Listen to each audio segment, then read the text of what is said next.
First of all, this Dvar Torah may seem a bit rambling because it goes through multiple areas.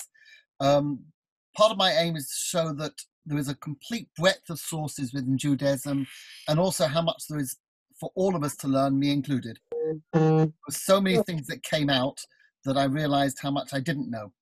Although there are a number of areas I'm going to bring up, they all link directly or indirectly to this week's Sedra.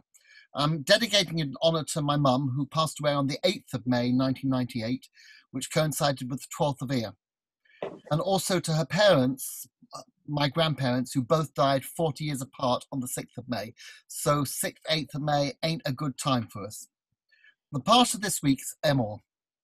It's essentially three parts. First part deals with the Kohanim and what was required of them to be able to serve in the Mishkan or the temple.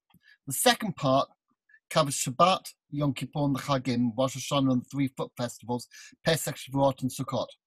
And there's a hint mentioned by the Vilna Gaon that you can do some things on Yom Tov that are forbidden on Shabbat and Yom Kippur, as there's an odd use of phrasing. The introductory verses are repeated. So it says, speak to the Israelite people and say to them, these are my fixed times, the fixed times of the Lord, which shall proclaim as sacred occasions. This then continues, on 6 days work may be done, but on the seventh day there will be a Sabbath of complete rest, a sacred occasion. You shall do no work, it shall be a Sabbath for the Lord throughout your settlements. And then it says the first phrase again. These are the set times of the Lord, the sacred occasions which you shall celebrate each of its appointed times.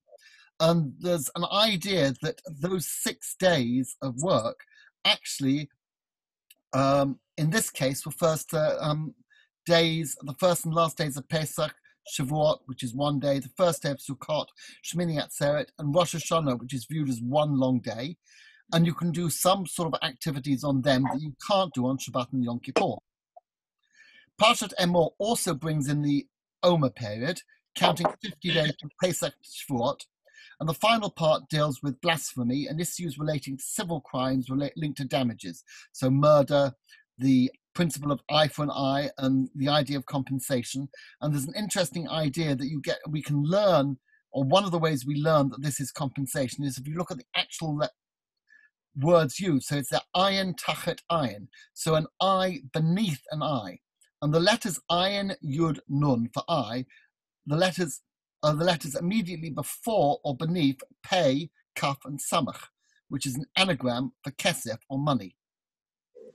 However, I'm not going to sort of spend much more time on the Sedra. I want to look at something in a bit more detail that I first came across when people were asked to learn Mishnah out in honor of David Schneiderzal. I was lazy.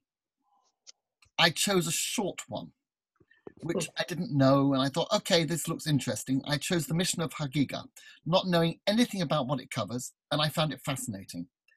It links directly to this week's Sedra, as it deals primarily with the 3 foot festivals and the offerings that were supposed to be brought to the temple at those times. And I want to focus on the second Mishnah of chapter 2, which I'm about to share on the screen. If I can find it. Share. So you have there, I hope, the second Mishnah of Hagiga. Make it a bit bigger. And I'm not going to go through the Hebrew, I'm looking at the English. So it says, Yossi ben Yoezer says that on a festival, the laying on of the hands on the head of sacrifice may not be performed. And Yosef ben Yochanan says it may be performed. And then Joshua ben Parachia says that it may not be performed. Nittai the Arbalite says that it may be performed. Judah ben Tabai says it may not be performed. Shimon ben Shattach says it may be performed. Shemaiah says it may not be. Avtalian says it may be performed. Hillel and Menachem did not dispute, so they agreed with each other.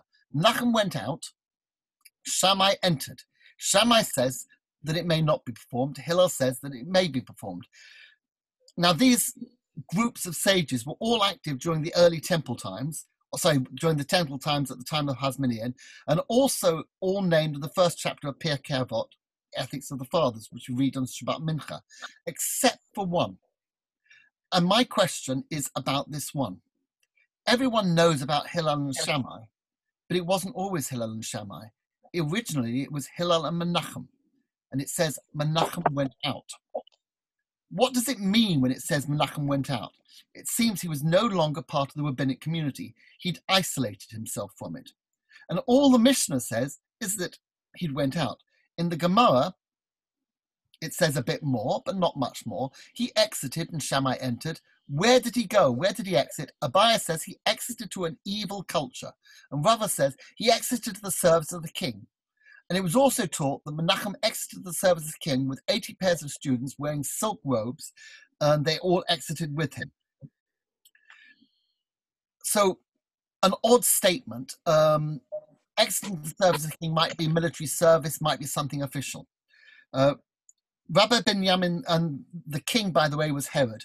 Rabbi Binyamin Lau, who's the nephew of the previous chief rabbi of Israel, gives a bit more information. He's written several pages on this. And he suggests he may have been forced into the service of the king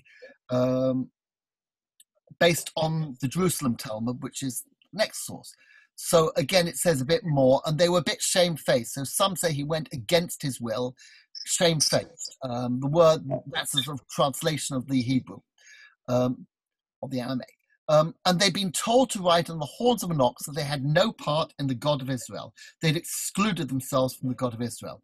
So it's a very obscure thing about this Menachem. We don't know much about him, and in the Talmud, that's about it.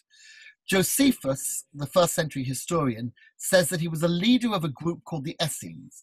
And according to Josephus, when Menachem saw young Herod the Great going to school, he clapped him on the back, greeted him, and addressed him as king, saying he would reign successfully despite Herod not being in the line of the royal dynasty. When Herod became king, he then asked Menachem, how long will his reign last? And Menachem wouldn't reply. Will my reign be 10 years? And Menachem replied he would reign at least 30 years, but didn't say the exact number. Herod was so pleased with this that basically greeted Menachem with a clasp of the hand and gave special honors onto the Essenes. So Menachem, according to Josephus, was a leader of the Essenes. So who were the Essenes? 2,000 years ago, it wasn't just rabbis and reform and Hasidim, it was different. There was groups called the Pharisees, which are the rabbis who we follow.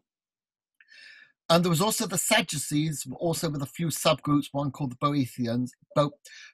Boethusians, who tended to be aristocratic, rich, very strongly linked to the government. And there were major doctrinal differences between the Sadducees and the Pharisees, key one linking to our Sedra. So in our Sedra, it says, that comes later. Sorry, in our Sedra, it says, from the day of the Sabbath, the day you brought forth the sheaf of the wave offering, count off 7 full weeks, count off 50 days up to the day after the 7th Sabbath, and then present an offering of new grain to the Lord. And that's in this week's Sedra. The Sadducees were literalists. They interpreted the words day after the Sabbath as not the day after Yom Tov, which is what we do, so the day after the first day of Pesach, but as Sunday. And they counted 50 days from the Shabbat of Pesach, and that meant that Shavuot was always on a Sunday. And the Gemara even states that the Sadducees' view that that was the purpose of Shavuot, to give people a long weekend. So it says, Moses, our teacher, was in love with the Jewish people, and he knew that Shavuot is only one day. Therefore, he arose and established it after Shabbat in order that the Jewish people would enjoy themselves for 2 days. So it's not like Friday, bank holiday, and Shabbat. It would have been Shabbat Sunday. But both the Sadducees and the Essenes were favored by Herod in preference to the Pharisaic rabbis. The Essenes tended to be much more stringent, especially in things like ritual purity, and they were monastic. There were rules about getting married, like you had to sort of be engaged for 3 years. And importantly for Herod, they were non-political. So Herod liked the Sadducees and Herod liked the Essenes. It's believed the Dead Sea Scrolls were written and stored by the Essenes, with Qumran being a major Essene town. There are other contemporary historians who write about them. So there are a number of midrashic mentions of Menachem, and all of them say that he basically took himself away.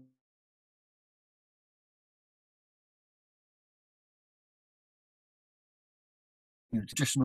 One idea, and I don't know where I saw this, links Menachem to the Mishnah immediately before the one I started with. And I'm not going into the first bit about what you're not allowed. This is about what you can teach and what you can't teach, and how big your classroom size will be. But I'm looking at the last bit in bold. Whoever speculates upon 4 things, it would have been better had he not come into the world. What is above, what is beneath, what came before, and what came after. And whoever takes no thought for the honor of his creator, it would have been better had he not come into the world. And there's an idea that maybe that's where Menachem got it wrong. He started looking into esoteric traditions, the sort of things that Essenes were doing, and the missionary is pretty much damning of people who do things like that. So to summarize, the Sedra shows the importance of the rabbinic tradition and also the oral Torah. The Sadducees got it wrong by rejecting the oral tradition and given to Moshe along with the written text. They took things too literally. Menachem got it wrong, perhaps by joining the king and leading the Torah world, perhaps by being an Essene and isolate himself from normative Judaism and looking into things that cannot be answered. As the Gemara says, he exited to a false or evil culture. But ultimately, the key thing is to honor our parents and Hashem, as the mission states, and whoever takes no thought for the honor of his creator, it would have been better had he not come into the world. So, final thought. And this is very much for our time and links also to the Sedra. Today is Pesach Sheni, when those unable to bring the Pesach sacrifice was given a second chance. Although it's not mentioned this week's Sedra, it's a minor festival, a Moed Katan, where some have a custom to eat matzah. Over Pesach, I was looking, a bit out of curiosity, at the section of the Talmud relating to Chol HaMoed, Moed Katan. The intermediary, this immediately precedes Hagigah in the sort of order of the Talmud, and it talks about what you can and can't do on the intermediate days of a festival, which obviously are in our Sedra. It also includes many of the laws related to mourning, and also laws relating to excommunication and a stage immediately before excommunication where the wrongdoer would be ostracized from the community, and where we are expected to socially distance ourselves from them as a way of encouraging them to reform themselves. So how far apart do you need to socially distance? The Gemara says 4 cubits, which is the same as 6 feet. So wishing everyone a Moed Tov and Shabbat Shalom. Thank you. Sure. Yeah, sure. Sure. Thank you very much. Yeah.